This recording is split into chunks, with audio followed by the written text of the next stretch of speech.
Yan na lang ang alam mo. Kawawa daw ang 22 TCMD daw nakabutas. Loko-loko, metal plate yung ginamit mong medalyon, hindi naman dignum yun eh. Pero naukab. Parehas ng utak mong ungab.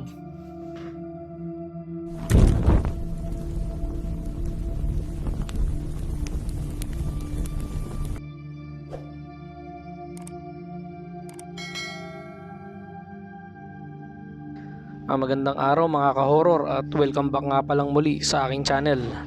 Nandito na naman nga pala tayo sa bagong episode ng Kwentong Agimat. Kung maaalala nyo mga ka-horror, no, na isa sa mga latest na testingan itong si Commander Bantugan sa kanyang limusan ng agimat ay yung pagtesting niya sa agimat ng isang antingero na nagmula pa yata sa Cebu. At ang antingero na to ay nagpa-testing ng Stampita, Tres Pico at saka Salsagan. Nung una kong pinanood yung video na to, no, ay medyo humanga din ako rito sa antingero na to. Kasi talagang kumbaga buo ang loob niya eh. Lumipad pa siya, bumiyahe ng malayo, gumastos pa masahe para lang mapatesting niya yung kanyang mga agimat. Samantalang yung ibang nagpapatesting eh pinapadala lang kay Commander Bantugan sa pamamagitan ng parcel. Pero ganun pa rin mga ka-horror, na doon sa testingan na ginawa ni Commander Bantugan sa mga agimat na tanga nitong tao na ito ay walang pumasa kahit isa. By the way, ang pangalan nga pala ng antingerong ito ay si Juan Ungab. Tara mga ka-horror at balikan natin ang highlights ng testingan na ito. Juan Ungab po, the Divine Healer. So, mas kilala ay kay Maestro Ungab. So, ako po ay isang founder ng PHYYN. So, ito po ang aming samahan, PHYYN. So, ayan. So, pumunta po talaga ako dito dumayo dahil napasubo ako dito sa mga bashers ko na laging nagkukulit sa akin dyan. Sana ito na yung sa mga pambabashing sa akin. Kakayanan sa manay para sa gamutan na. Pero gusto nyo subukan sa bahay, sige, testing natin. I-try natin. Saan ka pa galing? Sa Dipolog po. Dipolog, Mindanao. Mindanao yun. So ito, unang sala. Kay nanay ko, Rasigor. Shoutout sa'yo manay. Ayan na yung gamit ko. Papusutan na yan.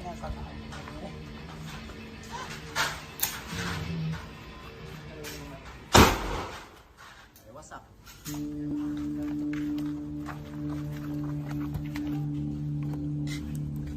Wala. Oh. Tinamaan sa ibabaw. Sa ibabaw. Sa tali. Tali. Ay, sa tali. Ay, may tama. Sige, isa pa. Sige, try pa. Dinihisan siya, no? Pero may ano siya, pero hindi gaanong malakas yung karga niya. Ayun, grabe na yan. Ayun, sa pool. Ayan o. May kabal nga siya, bro. Hindi yan kabal. Sa gilid tinamaan yan kasi nakaganyan yan. Gilid, umiikot kasi yan. Wala na. Okay? Wala na yan. So ito, Ito kaya na. kanina hindi lang siya tinamaan. Dito lang siya tinamaan sa ibabaw kaya akala nyo Hindi may tinamaan. isa. Pero wala, tinamaan talaga yon. Oo. Pero pinagbigyan lang natin ng isa. Okay, Sige po, next tayo. try natin to. Anong tawag dyan? Stampita po. Kaya na yung visa pang protection sa gamutan. Try natin sa ano. Sa bata.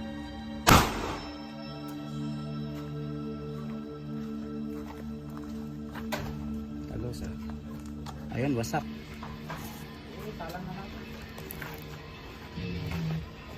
Pilasan mo ng konti ng ibab. Game na? May mga mutya sana ako doon. Kaso nga lang hindi ko dala sa airport. Bawal yon. Bawal daw. Bawal po pala yun. Game na?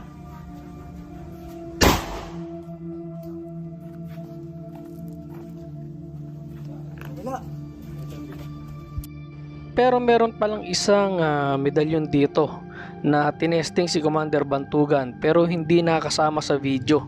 Kasi may kasunduan daw itong si Ungab at saka si Commander Bantugan na huwag nang isama yung medalyong iyon dahil yun daw ay sagrado doon sa grupo nila Ungab sa kanilang lugar. At parang ang nangyari doon sa testingan na yon ay hindi rin pumasa yung medalyon na yon. Yun yung medalyong kulay itim.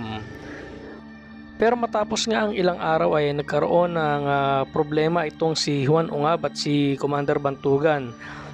Dahil nag-post naman itong si Juan Ungab doon sa GC nila at ipinamamalita niya na yung medalyong kulay itim or medalyong dignum ay sinasabi niyang tinesting ni Commander Bantugan at ito ay nakapasa. Isinend niya pa nga yung picture ng kanyang dignum na pinapakita niya yung mga tama ng bala na tinamo nito.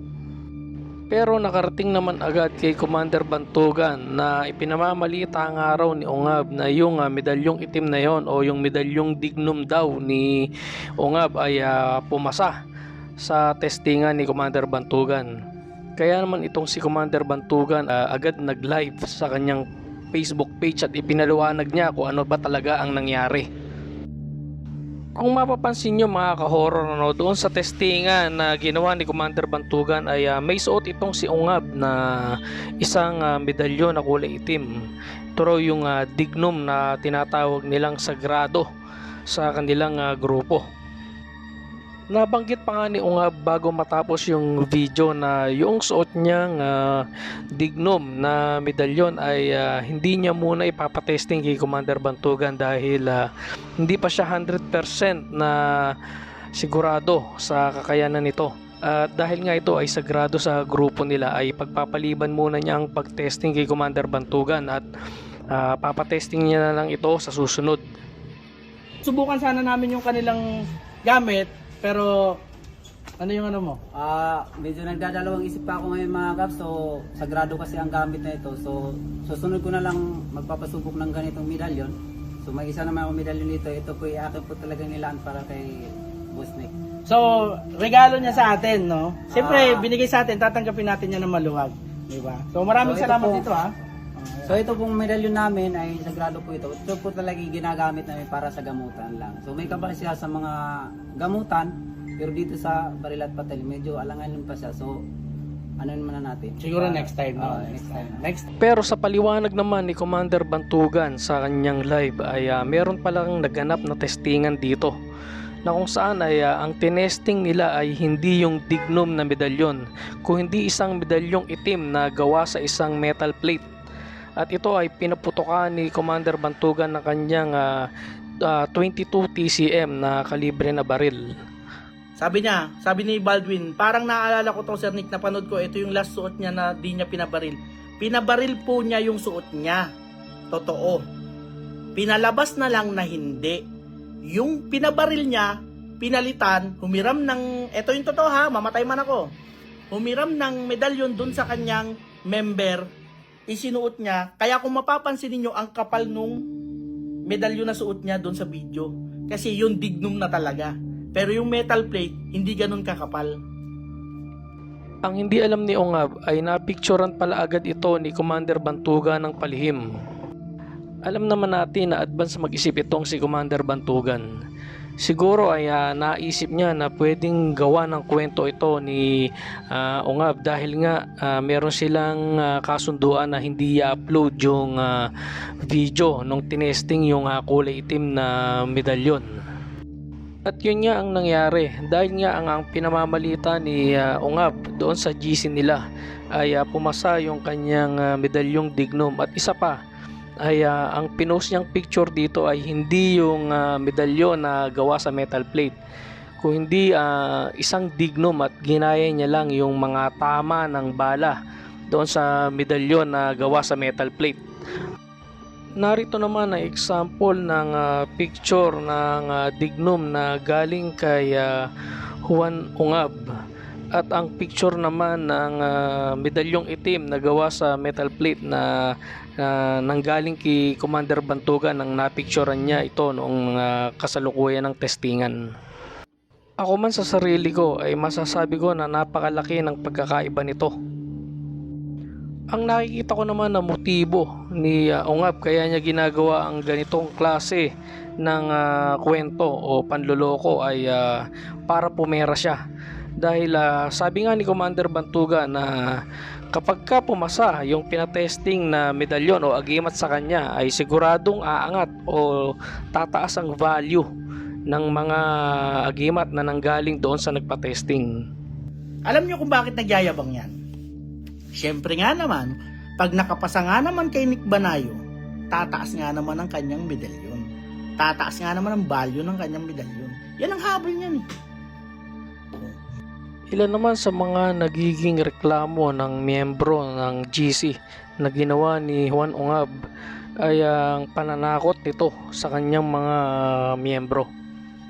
Na kapag raw hindi tinangkilik ang medalyong kanilang ibinebenta o pinalilimusan ay kukulamin niya ang kanyang mga miyembro. Diba, kawawa mga member niyan. Kawawa mga member niyan. Yung isang member nagmamakaawa na sa akin. Manganganak daw yung asawa niya, pinipilit pa silang anuhan ng pera. Natatakot siya't gawa ng pag hindi nagbigay, kukulamin nga daw siya. Yun yung sabi sa kanila. Matapang namang hinamo ni Commander Bantugan itong si Juan Ungab sa kanyang Facebook Live na kung saan ay siya mismo raw ang sasagot ng pamasahe nito papuntang Manila at pabalik ulit ng Cebu. Basta ang ipapatesting nito ay yung sinasabi niyang dignum at sinisigurado raw ni Commander Bantugan na uuwing luhaan itong si Juan Ungab dahil wawasakin niya ang dignum na ito. Iparating nyo sa kanya, sasagutin yung kanyang pamasahe o kahit ako, sasagutin ko pamasahe niya live. Ang ipapatesting niya, yung pinakita niya sa GC ha, may palatandaan na yon. Yun ang ipapakita niya. Patesting sa akin. Pag pumasa yun, mawawala na ako dito sa online. Mawawala na ako dito. Aalis na ako. Hindi nyo na ako makikita. At bago naman matapos itong si Commander Bantugan sa kanyang Facebook Live na tumagal ng halos 2 oras ay nagbigay siya ng payo sa kanyang mga kapanalig. Lalong lalo na sa mga nagnanais magkaroon o bumili ng mga agimat. Tama, hindi mo dapat ibenta pag magaling sa bala. Hindi mo dapat ibenta yan. Itatago mo yan. Kung yan ay mga pangontra, pang paswerte lang yan. Ito pa mga kapanalig kung kayo, payo lang ha, payo lang. Kung kayo po ay bibili ng pangpaswerte sa mga nagbebenta ng pangpaswerte, payo lang to siguraduhin nyo na gumanda ang buhay ng taong yun. Kasi kung ang nagbebenta ng pangpaswerte, siya mismo hirap, papaano nyo masasabing legit yung kanyang binibenta kung siya nga mismo hindi sinuswerte sa buhay? Yan ang lagi kong sinasabi. Yan lagi ang pagbabasihan nyo mga kapanalig. Before kayo bumili ng isang bagay, halimbawa pangontra, siguraduhin nyo yung taong yun na nagbebenta ng pangontra, hindi na nakukulam or hindi tinatabla ng kulam. Kasi pangontra yun eh. Ngayon, pag ang binebenta naman ay pampaswerte, siguraduhin yung taong yun sinuwerte sa buhay at gumanda ang buhay niya. Before kayo bumili, ay, may pagbabasihan kayo, ay, gumanda nga buhay niya, naging sinuwerte nga siya. So, may basihan na baaring totoo yung kanyang pampaswerte. Pero kapag yung taong yan nagbebenta ng pampaswerte, tapos siya nga mismo, hirap na hirap, at nanghihingi lang ng pera sa mga member niya, yan, huwag kayo maniniwala dyan. Mukhang mahaba-haba pang bangayan ang mangyayari sa pagitan ni Juan Ungab at ni Commander Bantugan. At abangan natin ang mga susunod na kabanata sa alitan ng dalawa. Hanggang dito na lang mga ka-horror at sana ay nagustuhan nyo ang shinare kong video patungkol sa kwentong agimat. At sana rin ay samahan nyo kaming muli sa mga susunod pa naming mga video patungkol sa agimat. Maraming salamat po.